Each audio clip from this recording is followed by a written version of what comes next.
What's good, YouTube? This video is going to be about if men were built to be monogamous. Now, I recently got a comment from someone saying she was told that men were not built to be monogamous, that they were not meant to be locked down and chased down by women and be with one woman, and this destroyed our whole world. So that's what she said. So my opinion on this is a little bit different. But before I start, this video is sponsored by Aura. Listen, I meet a lot of very successful people who worked extremely hard for what they have. They buy nice things, they drive nice cars, and they visit nice places with the lifestyle that they built for themselves. They spend a lot of money on a lot of different stuff, but they're not normally willing to part ways with them few dollars, even though they're the very group that hackers and scammers are targeting. I don't get it. Cybersecurity, financial defense, and credit monitoring might not make you shine. It won't make you look good. It's not fun, and you can't show it off on social media. It might not make your haters jealous, but it will protect you. I've been hacked before. I almost lost the house that I'm shooting this video in right now because I was hacked. If you want to save 10 or 12 bucks, please save it somewhere else. Have your protections in place, but you'll be so thankful that you have it the day you need it. Please protect your accounts and devices from hackers and scammers. Right now, you can try it for free for 2 weeks just to see if you like it, just to see if it's enough, just to see if it's worth it for you to finally protect your finances. Click the link below for a free trial. Just try it. Now onto this message. Now, before I say what I say, I do want to acknowledge this, and we all need to. These podcasters have run amok. Okay, ever since these Amazon microphone and ring light kits have came out. They've been in every store. All the corner stores got them. People have been buying up these Amazon podcasting kits and microphones, and you can't tell them nothing. Everybody's chasing fame, chasing popularity, leading with their egos. No one's really trying to help anyone that they hope watches their content. They're really just trying to show the world how smart they are and trying to get attention, trying to shock the world with the things they say. There's so much integrity missing from this podcasting / content creation game that is kind of sickening. And like I said, while I benefit from the lack of gatekeepers, at the same time, I think that we should gatekeep ourselves and gatekeep things that we actually accept as viable information. So that's what I believe about that. Everybody's not leading with integrity, and everybody that has a platform isn't trying to help the people who watch their platform, even if they pretend to. So with that said, humans are communal, okay? Humans are built for community, all right? That's what humans are supposed to do naturally, biologically. We are communal species, right? Which means we depend on one another, right? We are interdependent with one another, right? The community as a whole is always supposed to be a part of the consideration. Capitalism has made us much more individualistic than we were intended to be. But capitalism is, again, man's nature of greed, determining culture, right? So we've created a culture out of one of the worst aspects of humanity in capitalism and greed and selfishness. But now it's determining dating culture as well, because people choose their dating partners based on winning and self-serving attitudes and exclusivity of whatever might be best for the group or the community or the neighborhood or the hut or the tribe or whatever. So because we're communal, and community is the heart of what we're supposed to be building, understand this: a healthy community cannot be established with men indiscriminately tapping on every woman that they have access to based on just being taller or bigger or badder than the next guy, right? Without regard to the relationships built or broken or the children they leave behind. You cannot establish a healthy community if a man's first goal is freedom from community or freedom from the household he creates. If his first goal is the variety of sexuality, how could he ever build a community? We always hear about how men are supposed to be leaders. Leaders, leaders, leaders. Well, lead what? If men aren't supposed to be monogamous, what would a man actually be leading? If he's not supposed to stay in the home that he creates, with the family he creates with a woman, he can't lead the family because he doesn't believe he needs to be there or stay to provide or protect. Weird, right? If he can't lead the household, maybe he leads the community. Well, wait, without men in the households, there is no community, right? Because the children run amok, right? The women can't bear children and also raise them all by themselves, right? Women cannot raise men to be men. Young sons need to see fathers. Young daughters need to see mothers. An exhausted mother trying to be both parents can't show her daughter what to do or her son what to do a lot of times. Through no fault of her own, it goes against nature for her to be both parents as a human being. Again, we always hear men are supposed to provide and protect when they think that their six-figure budgets or their million-dollar budgets are what qualifies them to treat a woman like shit. We always hear about how they're providers. Well, how can a man provide if he does not stay? How can a man protect if he is not there, if he is not present? That would go against nature. Just because a man has some sexual urges he needs to go figure out doesn't mean that we're not communal and men aren't supposed to be with one woman or the family that they create. We often hear men talk about, well, I think polygamy is the answer. Polygamy is how it's supposed to be. One man and a bunch of women. That's how it's supposed to be. Men are saying this stuff because they really want sexual variety. You're just listening to a man's voracious appetite speak for him when he says, okay, polygamy is nature. We should get back to polygamy. And that's because he thinks it entitles him to multiple women. The problem with this polygamy idea being spread among these guys who normally just whore around and won't commit to one woman is that polygamy takes an even greater man than monogamy. Monogamy requires you to build one family and take care of one family.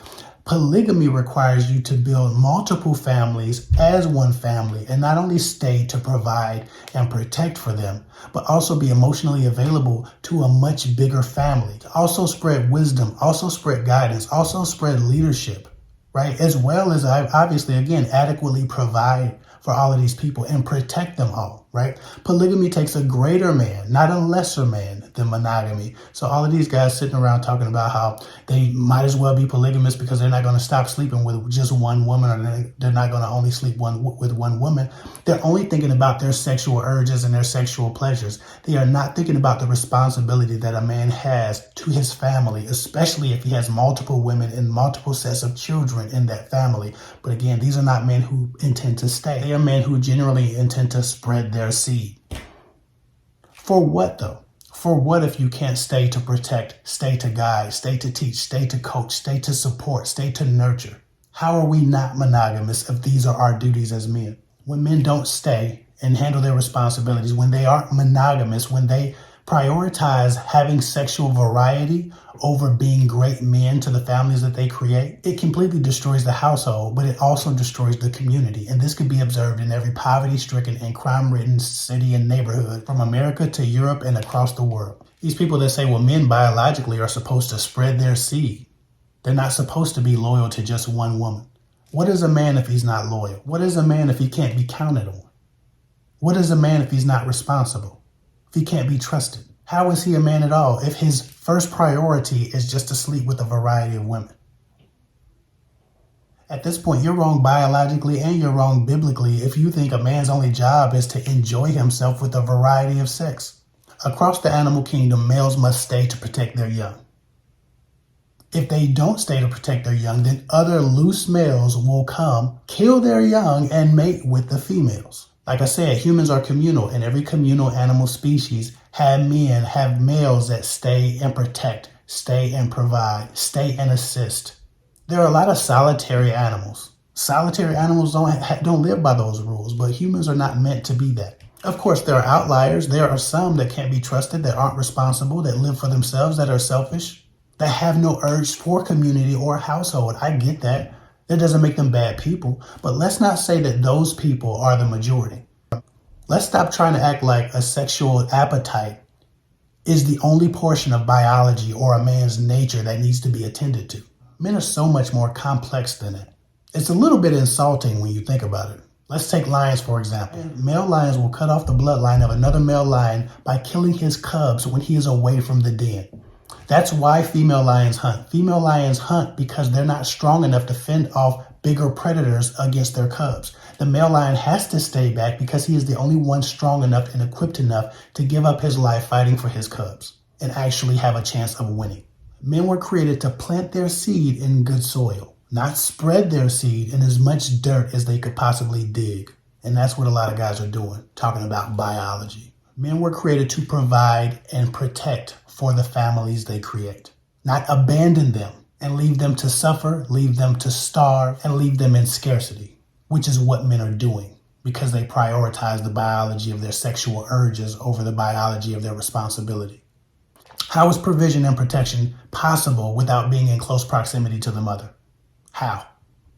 Not to be silly here, but can a male lion call his female lioness bitch hoe and live across the savannah, tapping on every other female lioness he can possibly find, while also protecting his cubs from other males who want to cut off his bloodline? While also providing security for the cubs in the den, while also ensuring the survival of the pride? No.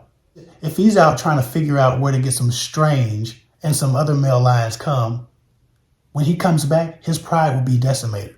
The females will be injured trying to protect the cubs, and the cubs will all be dead. His bloodline will be cut off because he was out there whoring. Now, as many men tattoo lions on their asses and their backs and their arms because it makes them feel tough, very few of them seem to lead their families with that same ferocity. At least online, if we're looking at it. We hear so much about men being natural leaders, but according to all these man whores out here, they're not supposed to be monogamous. Well, how the hell they're going to be leaders, but they're not going to be monogamous? And even if they're polygamous, again, you have to be present to lead. Again, just because a man lives recklessly and is a whore doesn't mean men aren't built for monogamy. Just because men lack self-control doesn't mean they aren't built for monogamy. Everyone's tempted to do something stupid. The key is just don't. The Bible talks a lot about self-control. A lot about self-control. I'm normally not like this, but I'm going to share a couple of Bible verses, a couple of my favorite Bible verses about self-control. Because a lot of men will look at a woman and say, well, I don't need to do this for you. I don't need to do that for you because the Bible put me as the head and I'm a man. They'll use the Bible to oppress women and suppress women's emotions. They'll use the Bible to excuse themselves from responsibility. Let me tell you what the Bible says about a man's self-control. One verse says, for the wife does not have authority over her own body, but the husband does. Likewise, the husband does not have authority over his own body, but the wife does. Right? A lot of these men who frolic, who don't believe in exclusivity, who don't believe in commitment, who don't believe in loyalty, who don't care to cheat, or don't care if someone cheats on their wives because a man is supposed to be so far above a woman. The Bible says that woman has equal authority as he has over his body that he has over hers. That's what the Bible says. Now, again, I'm no holy roller, and I normally don't share Bible quotes all over my videos, but a lot of y'all have been oppressed with people using the Bible to excuse themselves from responsibility, from commitment, and from self-control. Proverbs 25:28 says, a man without self-control is like a city broken into and left without walls. A man without self-control is like a city broken into and left without walls. If you just think of all the terrible neighborhoods, the poverty-stricken, crime-ridden neighborhoods, that just describes that. Those neighborhoods are all the result of men without self-control. We always hear so much about single mothers this, single mothers that. Where are these men? Why isn't anybody concerned about shaming these men? If you just Google Bible verses about self-control, most of them have to do with a man's sexual urges being controlled. Because temptation exists, because sexual immorality is present, let every man have his own wife. So biblically, you're supposed to be committed to whomever, however many wives you have. And naturally, as a communal species, with many natural predators and things that could come against your family, you're supposed to be present to provide. You're supposed to be present to protect. You're supposed to be present to lead. So even the lamest, the weakest, and the most irresponsible men we know say men are leaders, men are supposed to provide, and men are supposed to protect. Okay, protect what? Provide for whom? Lead what? All of that takes commitment. All of that takes monogamy or polygamy. And again, polygamy takes an even greater man than monogamy because he has to provide for more, be present for more, be emotionally stable, lead more, and help the growth of more people. Stop listening to everybody with a microphone and a podcast kit. Stop letting men who despise women, who hate women, who have a disdain for women tell you what a man's job for a woman is when they don't even have women themselves. Most of these podcasters aren't married. They don't have rings on their fingers. They don't even have live-in girlfriends. Most of them are just screwing chicks who are trying to be good enough to eventually be the one that he settles down for or stops yelling at a microphone for. If you don't hear the Spirit of God in somebody's voice and somebody's message, if their intention isn't to truly be helpful, only to keep it real, then you don't need to be listening to them. A lot of people lead with ego. They have big followings, they're popular, they're popping, they're viral, but they ain't shit. Please watch who y'all listen to online. Men are human beings from a communal species. They're supposed to be faithful, loyal, and committed. They're supposed to be leaders, providers, and protectors, but you cannot do that just living for your next nut. Healthy parenthood isn't exclusive to women. I'm tired of people misrepresenting men like this is all we are. Click the link below if you want coaching. Follow me at Carefix24 on Instagram. I'll get with y'all later.